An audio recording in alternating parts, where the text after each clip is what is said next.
বাংলা বলছি চ্যানেলটি সাবস্ক্রাইব করুন এবং সমস্ত অনুষ্ঠানের আপডেট পেতে বেল আইকনটি অন করুন।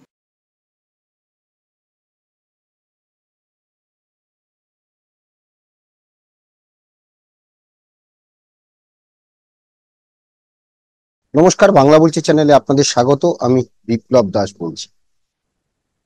৭৭ বছর পূর্ণ করে ৭৮-এ পা দিচ্ছে আমাদের দেশের স্বাধীনতা দিবসের দিন। আর ঠিক তার প্রাক্কালে রাতের দখলে নামছে মেয়েরা।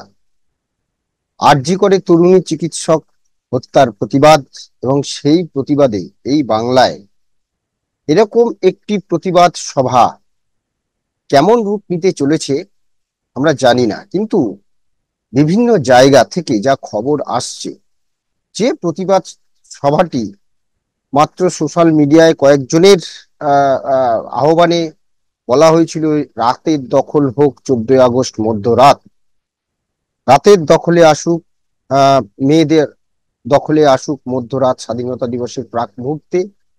সেই আন্দোলন কিন্তু আজ কোথায় গিয়ে দাঁড়াবে আমরা কেউ জানি না। এটা ঘটনা যে উন্নাও, হাথরাস সহ যেখানে যেখানে এরকম ঘটনা ঘটেছে আমরা দেখেছি, প্রতিবাদে উত্তাল হয়েছে দেশের নানা প্রান্ত। তো এই বাংলায় কামদুনি থেকে যদি শুরু করি, পরপর বহু ঘটনা ঘটেছে, পার্ক স্ট্রিট কাণ্ড ঘটেছে, বহু ঘটনা। তো সেই ঘটনার যে প্রতিবাদ হওয়া দরকার ছিল সেভাবে আমরা প্রতিবাদ দেখতে পাইনি, কিন্তু আজ এই প্রতিবাদ রাতের দখলে পথে নামার ডাক যে মেয়েরা দিয়েছেন, শুধু মেয়েদের এই প্রতিবাদে থেমে নেই, মেয়েরা থেমে নেই, মহিলারাই থেমে নেই, পুরুষরাও তাতে সামিল হচ্ছে। নানা সংগঠন থেকে শুরু করে প্রতি জেলায়, বিভিন্ন জায়গায়, পাড়ায় পাড়ায় এই যে প্রতিবাদ সংগঠিত হচ্ছে আজ 14ই অগাস্ট মধ্যরাতের প্রাক স্বাধীনতা মুহূর্তে, অর্থাৎ 11টা থেকে 11:30টার মধ্যে এই প্রতিবাদে নামার কর্মসূচি ডাক দিয়েছে বিভিন্ন সংগঠন, অরাজনৈতিক এই সংগঠন। তো দেখা যাচ্ছে যে কোনো পতাকা থাকবে না এবং দল মত নির্বিশেষে তাতে আহ্বান জানানো হয়েছে। আমরা দেখছিলাম যে রাজনৈতিক দলগুলো তারাও এই প্রতিবাদে সামিল হওয়ার আহ্বান জানাচ্ছে, যদিও তারা বলছে যে পতাকা রেখে এই প্রতিবাদে সামিল হবে। কিন্তু সত্যি সত্যি আগামীকাল যখন আমরা দেখব যে স্বাধীনতা দিবস উদযাপন করব, 78তম স্বাধীনতা দিবস যখন উদযাপন করব, তখন দেখব যে এই যে আজ রাতের মধ্যরাতের যে প্রতিবাদ, সত্যি কতটা আমরা স্বাধীন হলাম, এই বাংলায় মেয়েরা সত্যি কতটা সুরক্ষিত। সেটা যেমন একদিকে, আরেকদিকে দুটি বিষয় আমাদের নজরে আসছে।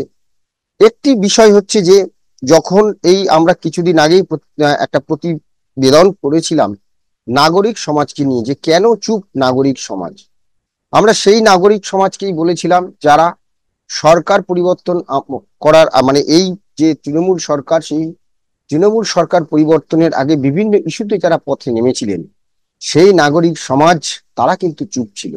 ধীরে ধীরে কিন্তু সেই নাগরিক সমাজের যারা মুখ ছিল তাদের মধ্যে বেশ কয়েকজন কিন্তু আজকে এই রাতের রাজ্য দখলের যে পথে নামার ডাক দেওয়া হয়েছে তাতে কিন্তু সামিল হচ্ছে।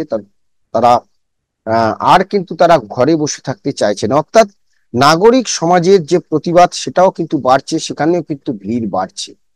শুধু তাই নয়, শাসক দলের নানা জায়গা থেকে কর্মী সমর্থক তারাও কিন্তু এই প্রতিবাদ সভাকে সমর্থন জানাচ্ছেন।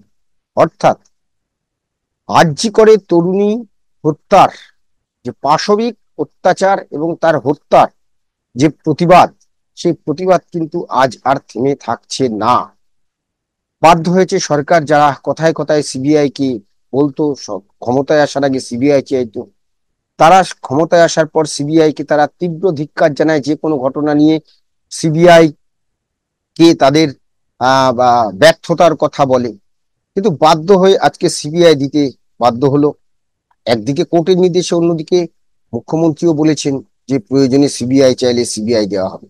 অর্থাৎ সরকার যেন কোথাও একটা চাপে পড়েছে এতদিন বাদে।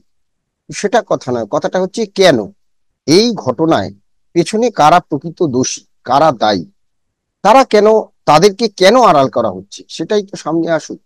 আমাদের এই বাংলা বলছি চ্যানেলেই চিকিৎসক তরুণীর যিনি শিক্ষিকা, যার কাছে তিনি এমবিবিএস 5 বছর ধরে এমবিবিএস নিয়ে পড়াশোনা করেছেন, কল্যাণী JNM হাসপাতালে, সেখানের চিকিৎসক শিক্ষিকা, তিনিও বলেছেন যে কেমন ছিল সেই তরুণী, তার কি স্বপ্ন ছিল। তিনি 1 বছরের বেশি ট্রেনিং হিসেবে কাজ করেছেন সেখানে, তারপর তো আরজি করে তিনি এসেছেন। কিন্তু প্রশ্ন হলো যে কলকাতার বুকে এরকম একটি মেডিকেল কলেজ হাসপাতাল, তার ভেতরে এরকম মানে নৃশংস পাশবিক ঘটনা ঘটলো, এবং তাতে কারা দায়ী, কাকে আড়াল করা হচ্ছে, কেন একজনের পক্ষে কি এই পাশবিক অত্যাচার করা সম্ভব, এইভাবে একজনকে মেরে ফেলা সম্ভব? এটা কিন্তু শুধু তার পরিবার অর্থাৎ মৃতার পরিবারের দাবি, অভয়ার পরিবারের দাবি। তো আজকে এই অভয়ার যে মৃত্যু, সেই মৃত্যুর প্রতিবাদে নির্ভয়ার ডাকে একাকার হতে চলেছে বাংলার বিভিন্ন প্রান্ত। কিন্তু এখনো নীরব ইন্ডিয়া, অর্থাৎ আরজিকর কাণ্ড নিয়ে এখনো নীরব ইন্ডিয়া। অর্থাৎ তাহলে কি মমতা বন্দ্যোপাধ্যায় বা তৃণমূল সরকারকে তথ্য চাপা দেওয়ার বিরুদ্ধে, যে তথ্য চাপা দেওয়ার অভিযোগ উঠেছে, আরেকদিকে যদি আমরা দেখি যে উত্তরপ্রদেশের কনৌজ বা অযোধ্যা সমাজবাদী নেতার বিরুদ্ধে যে ধর্ষণের অভিযোগ উঠেছে, তাতে ইন্ডিয়ার যে সমস্ত শরিক দল, তারা নীরব কেন, তারা কেন পথে নামছে না? আমরা দেখতে পাচ্ছি যে রাহুল গান্ধী, যিনি কথায় কথায় মহাব্বতের কথা বলতেন, সেই মহাব্বতে কি নারীদের নিরাপত্তা বা নারীদের সম্মান নেই? তা নিয়ে তার কোনো টুইট নেই কেন? এটা কিন্তু একটা বড় প্রশ্ন। প্রিয়াঙ্কা গান্ধী, তিনিও নানান কথা বলেছেন, যদিও তিনি এই ঘটনা নিয়ে মুখ খুলেছেন, কিন্তু প্রশ্ন হলো, কোথায় প্রিয়াঙ্কা গান্ধী, আপনি কোথায়? সোনিয়া গান্ধী, আপনিও তো কোনো কথা বলছেন না, টুইট করছেন না। উন্নাও বা হাতরাস নিয়ে যখন সরব হন ইন্ডিয়া জোটের সমস্ত শরিকরা, তখন কলকাতার আরজিকর মেডিকেল কলেজের এই ঘটনা নিয়ে কেন চুপ ইন্ডিয়ার শরিকরা? অর্থাৎ মমতা বন্দ্যোপাধ্যায়কে চটানো যাবে না, তাই কেন চুপ কংগ্রেস প্রধান দল? কংগ্রেস চুপ। এখন দেখার যে রাত, মেয়েরা রাত দখল করো যে স্লোগান সামনে রেখে আজ এই প্রতিবাদ, সেই প্রতিবাদ কোথায় গিয়ে, এই আন্দোলনের ঢেউ কোথায় গিয়ে শেষ হয়, আমরা সেদিকেই নজর রাখবো। কিন্তু ওই যে বলে না যে দেরিতে হলেও হয়তো শুভ বুদ্ধির উদয় হয়েছে, এ বঙ্গের নাগরিক সমাজে, তারাও এই প্রতিবাদে সামিল হবে। তো আজ যে প্রতিবাদ, এই প্রতিবাদের রাজ্যের প্রতিটি জেলার বিভিন্ন প্রান্তে যেভাবে সাড়া পড়েছে এই প্রতিবাদ সভা নিয়ে, তাতে মনে হয় না কি হবে, আমরা সেটা দেখব। স্বাধীনতা দিবস ৭৮তম আমরা পালন করব, আর ঠিক তার প্রাক মুহূর্তে যে আন্দোলন সংগঠিত হয়েছে আজকে, সে আন্দোলনের দিকে আজ আমাদের নজর থাকবে। আপাতত আমাদের এই আলোচনা নিয়ে আপনাদের মতামত কমেন্টস বক্সে জানাবেন। ভালো লাগলে অবশ্যই লাইক দেবেন। সবাই ভালো থাকবেন। নমস্কার।